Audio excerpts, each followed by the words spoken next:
네, 다음으로 그 한국 민주주의와 민주화 운동 그리고 언론에 대해서 성공회대학교 김동춘 교수님께서 발표해 주시겠습니다. 예, 어, 반갑습니다. 이런 뜻깊은 자리에 초대해 주셔서 고맙습니다.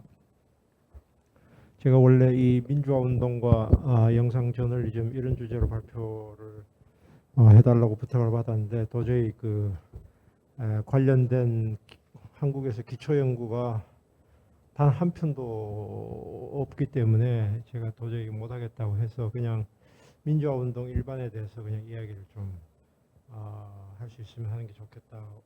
그렇게 해서 제가 좀 주제를 그렇게 바꿨습니다. 제가 이제 이 영상이나 이런 부분은 잘 모르고 또 이제 사진이나 또 이런 것이 그러니까 80년 이전에는 우리 사회에서 어떤 뭐 영상물을 가지고 이렇게 이 민주화 운동 현장이나 혹은 그걸 고발하는 그런 것들이 거의 불가능했고 되게 이제 사진 정도일 텐데요. 그런 쪽에 대한 분석도 거의 언론학 쪽에서 없는 것 같아요. 거의 없는 게 아니라 한 편도 발견을 못했습니다. 그러니까 사진이 한국의 민주화 운동에 어떤 역할을 했는가 이 연구도 제가 하여튼 찾아본 바로는 한 편도 발견을 못했습니다. 그래서 앞으로 이제 이런 언론학 하시는 분들이 이런 연구를 좀 했으면 좋겠고, 제가 이제 6.25 한국전쟁 제가 이제 연구자이기도 하기 때문에 그런 쪽으로 만약에 사진에 대해서 한번 이야기하라 그러면 제가 조금은 이야기는 할 수 있습니다. 그러니까 지금 한국전쟁에 대한 이런 그 사진 기록들이 어떻게 우리가 가지고 있는 6.25에 대한 이미지를 의식을 만들었는가 이런 부분에 대해서는 조금 공부한 사람들이 있고요. 저도 이제 이렇게 조사를 하다 굉장히 많은 걸 발견을 했습니다. 지금 이 주제는 아닙니다만 대전에서 지금 대전 산내 골령골 우리나라 최대 6.25 전쟁 학살지인데 약 4,000명에서 7,000명 정도의 민간인들이 주로 이제 당시 국군, 경찰, 미군에 입회하여서 학살당한 현장인데 지금 발굴이 진행되고 있는데도 언론에 보도가 없습니다. 그러니까 오마이뉴스에 나온 기사 외에는 그 발굴 현장에 나온 유골이나 이런 것들이 그대로 나와 있는데도 지금도 보도를 하고 있지 않습니다. 그러니까 이게 과거형이 아니라 현재 진행형이에요. 그러니까 이 영상이나 포토, 이 사진을 가지고 우리 사회의 어떤 굉장히 굴절된 쪽 한쪽만 주로 조명을 하고 있는 거죠. 이제 그런 부분들이 이제 느끼고 있습니다. 그래서 제가 앞에 뭐 이야기한 내용은 도움이 될지 모르겠습니다만 우리나라의 민주화 그리고 민주주의 뭐 이런 이야기를 좀 개괄적으로 좀 하려고 하는데요. 이제 2019년, 20년에 이제 이 전 세계 이제 민주주의 지표를 몇 곳에서 지금 이코노미스트라든지 그 다음에 이제 스웨덴의 이제 대학 그 다음에 이제 이 프리덤 하우스 이런 쪽에서 집계를 했는데 한국은 아시아에서는 가장 민주화된 국가로 이제 지목이 일본보다도 오히려 이제 더 민주화된 그런 나라로 민주주의가 거의 완전한 민주주의라고 이제 이렇게 칭찬을 받고 있는 그런 나라입니다. 그러나 이제 실제 속을 들여다보면 이제 여러 가지의 이제 문제점이 있는데 거기 40쪽 보시면 아시는 것처럼 제가 거기 이제 표를 다른 데서 발표한 글 중에 나온 걸 옮겨다 놨습니다만 한국의 이 제도 정치의 이념적인 스펙트럼이 굉장히 오른쪽으로 치우쳐 있는 나라죠. 그래서 이제 되게 이제 해방 전국하고 그 이후를 제가 이렇게 쭉 비교를 한 표를 만들었는데 해방 전국에서 어쨌든 좌우 중도의 여러 스펙트럼의 정당이나 정치 세력이 이제 존재를 했는데 이게 6.25 전쟁이 끝나고 난 다음에 이 왼쪽의 반이 없어지죠. 왼쪽의 반이 없어지고 이제 조봉암 진보당이 불법화되고 조봉암 선생이 사형을 당하면서 이제 더 오른쪽으로 약간 가게 됩니다. 그래서 이제 이게 대개 한 87년까지 이렇게 가게 되기 때문에 사실상 이념적인 스펙트럼에 보면 중도에 속하는 사람이 한국에서는 좌로 분류가 됩니다. 예를 들면 뭐 문재인 정권에 대해서 진보다 좌다 하고 계속 공격해야 되는 것도 그런 것인데, 사실상 강령이나 정책이나 공약을 보면은 중도에서 일부 약간 뭐 중도 좌적인 요소도 있지만 대체로는 중도 세력입니다. 그런데 이게 한국에서는 이제 이 극좌로 분류가 돼요. 왜 제일 왼쪽에 있으니까. 그래서 거기 2004년에서 이제 2016년 사이를 제가 약간 왼쪽으로 조금 더 색깔을 진하게 해서 이동했다고 보는 이유는, 민주노동당이 이제 제도 정치권에 진입을 해서 뭐 교섭단체까지는 안 됐지만 한 10석까지 얻어서 약간 왼쪽으로 조금 이동을 했는데, 지난 총선 4.15 총선에서 더 오른쪽으로 갔습니다. 그러니까 그 더 오른쪽으로 간 거는 이제 소수 정당이지만 진보 정당이 거의 괴멸하다시피 했고, 현재의 집권 민주당이 이제 집권을 했지만 전체적인 그 이념적으로는 더 약간 보수화된, 그게 2016년 이후에 이제 현실인데요. 그래서 어쨌든 우리 사회에서 뭐 자유민주주의나 선거민주주의는 그 굉장히 성공한 나라인 것은 맞지만, 어쨌든 미국의 그 영향, 반공주의의 그 세계적인 반공주의 틀 속에서 성공한 나라인 것은 맞지만, 이 민주주의의 질적인 측면이라고 할까요? 시민들의 참여라고 할까? 그 다음에 어떤 정당의 스펙트럼의 다양성이라고 할까? 그 다음에 이제 복지 의제화 같은 경우는 여전히 이제 굉장히 잘 안 되는 그런 민주주의 한계를 가지고 있다. 그거를 제가 이 스펙트럼을 가지고 설명을 하려고 이제 한 것입니다.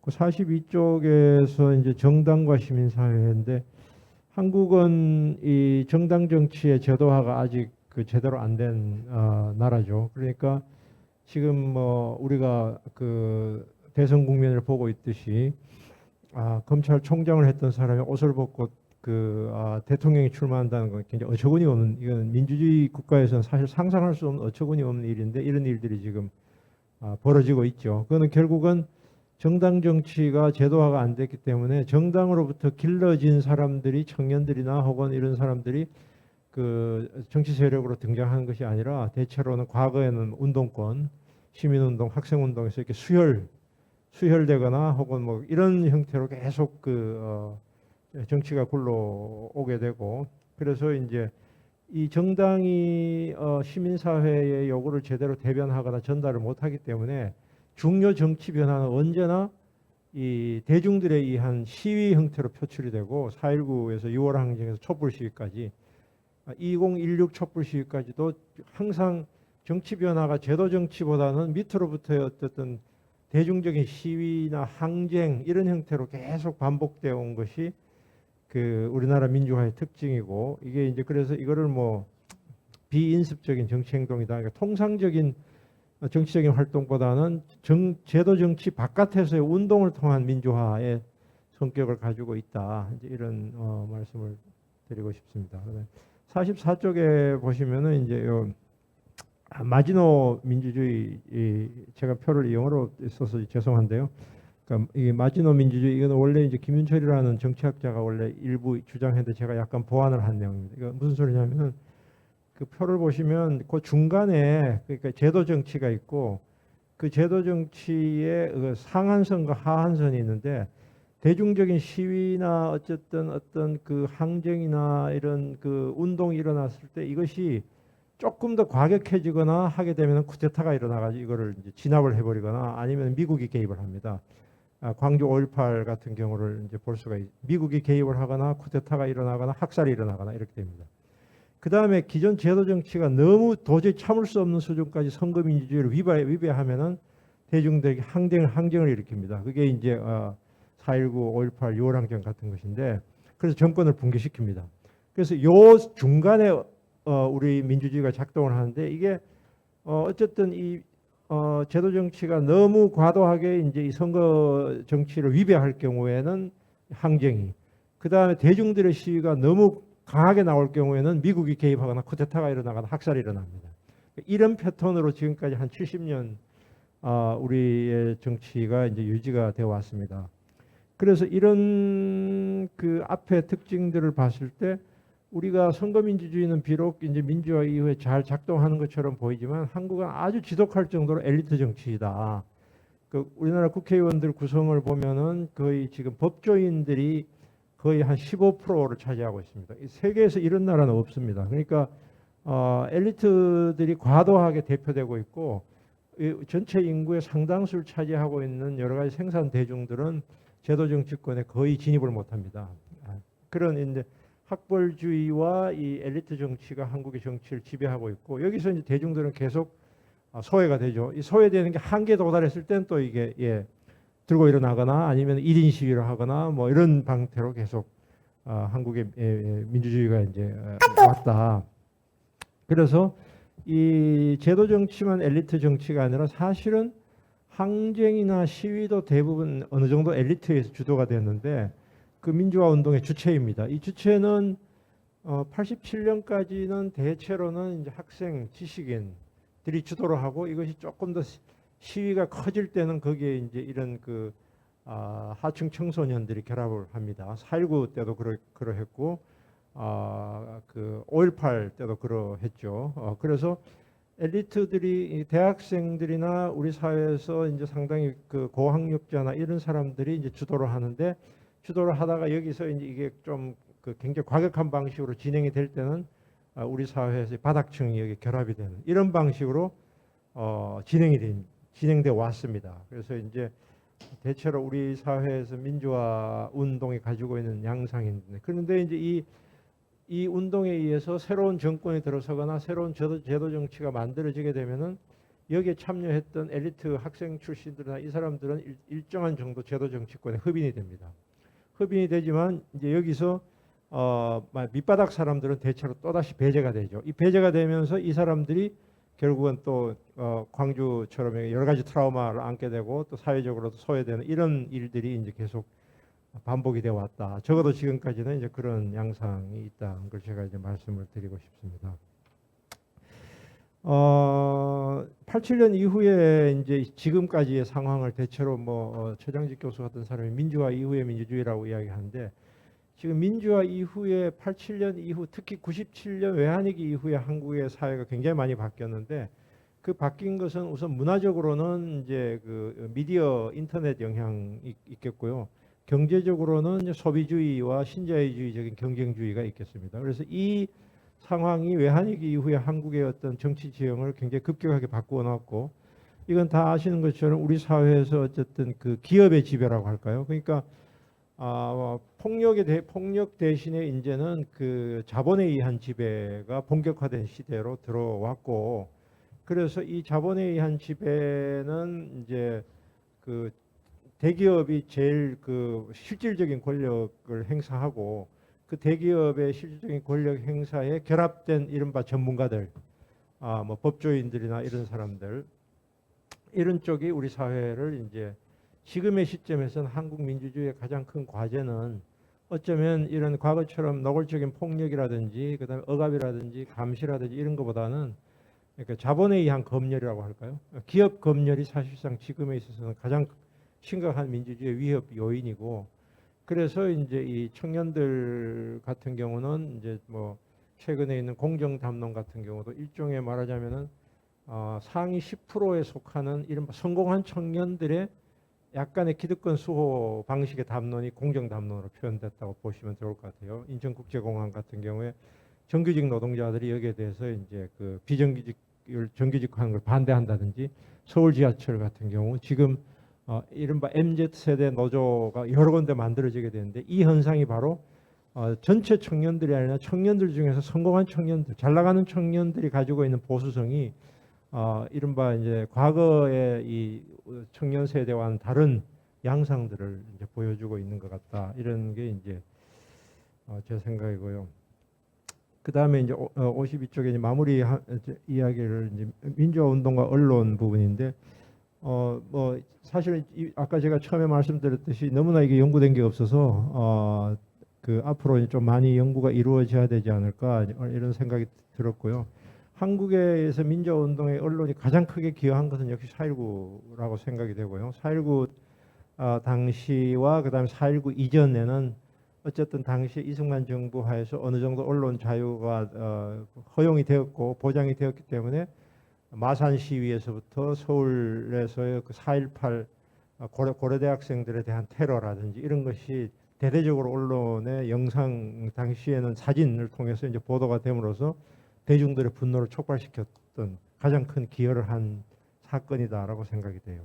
그렇지만 이제 61년부터 79년까지는 암흑시대이죠. 그러니까 실제로 당시에 이제 중앙정보부가 언론사에서 직접 그 요원들이 상주를 하면서 검열을 했기 때문에 언론이 우리 사회 당시에 70년대 어두운 점을 보도하는 경우는 없다고 생각됩니다. 거의 없고 75년부터 79년까지는 아예 완전 봉쇄가 됐기 때문에 75년부터 79년까지 일어났던 당시의 학생 시위, 데모, 지식인들의 이런 거는 거의 한 번도 보도된 적이 없습니다. 외신에서 주로 타임지 같은 걸 통해서 거꾸로 우리가 봤지 국내에서 일어나는 거를 그 가담한 사람을 제외하고는 보도가 되지 않았습니다. 예를 들면 그 동일방직 그 이른바 똥물 사건 아실 텐데 그 경우도 사진이 있는데요. 그거는 바로 동일방직 앞에 있던 사진관 주인이 찍어 놓은 겁니다. 우연하게 찍어 놓은 것이고 그 외에 거는 사진조차 남아 있지 않습니다. 이제 그래서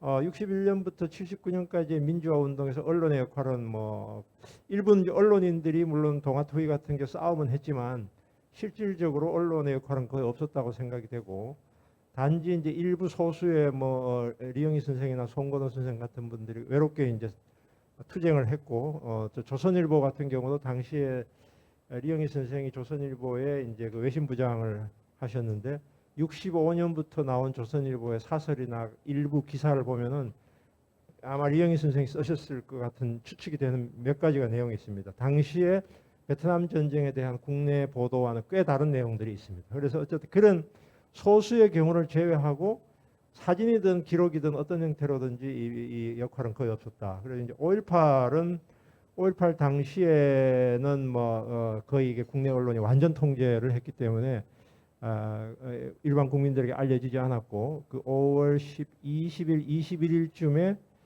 그때 동아일보에서 실으려고 하다가 삭제된 저는 그걸 봤는데요. 그 당시에 광주에서 올라온 삐라에서 그 삭제된 기사를 이렇게 한 단을 그 삐라에 이렇게 인쇄한 끌고 놓은 걸 제가 봤습니다. 5월 한 21일 서울에서 제가 봤는데 소문 말고 직접 이제 삐라를 통해서 이제 그런 형태로 언론이 통제가 되면 당연히 이제 우리가 유비통신이라고 옛날에 이야기했는데 유언비어 같은 형태로 이게 돌아다니게 되죠.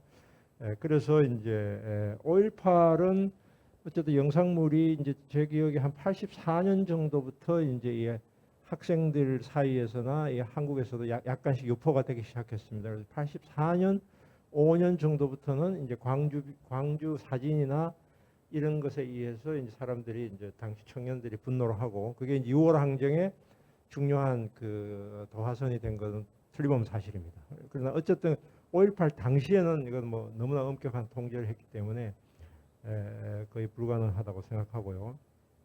그래서 저는 이제 이 오늘의 주제와 좀 맞지 않은지 모르겠습니다만 그냥 언론 일반으로 보자면 역시 이제 지금 결국은 기업화된 언론의 이 상황 속에서 한두 분의 용감한 기자나 혹은 이런 사람들이 얼마나 이제 그 조직 속에서 독자적으로 행동할 수 있을까 그런 점 굉장히 좀 회의적인 측면이 굉장히 많고 그럴 경우에 이제 결국 독립된 언론 혹은 이런 분들의 역할이 점점 더 커지는 게 아닐까. 한국에서 지금도 그렇다. 아까 제가 말씀드렸듯이 대전 골련골 지금 발굴하고 있는데도 보도하고 있지 않습니다. 그러니까 그 어쩌면 우리가 가지고 있는 일반 국민이 알고 있는 6.25에 대한 이미지나 이런 거를 사실은 굉장히 크게 도전적인 그런 상황들이 지금 드러나고 있는데도 지금도 보도하고 있지 않는 그런 현실이 있다.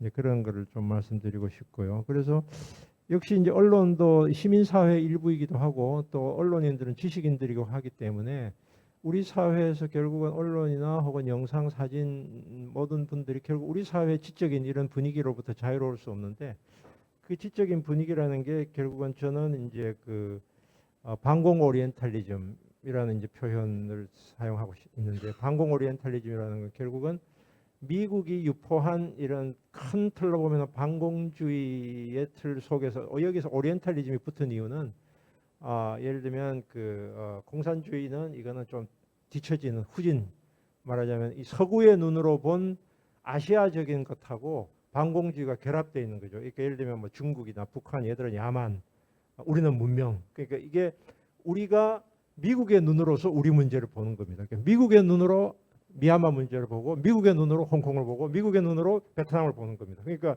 그런 반공 오리엔탈리즘이 굉장히 강하다. 특히 한국의 언론이 그게 너무 심하다. 그래서 이런 아시아 문제를 아시아 사람들의 눈으로 보지를 못한다. 그러니까 한국이 우리가 받아온 교육의 그 영향, 반공 오리엔탈리즘의 눈으로 바로 우리 가까이 있는 아시아 국가들을 계속 보고 있다 지금도.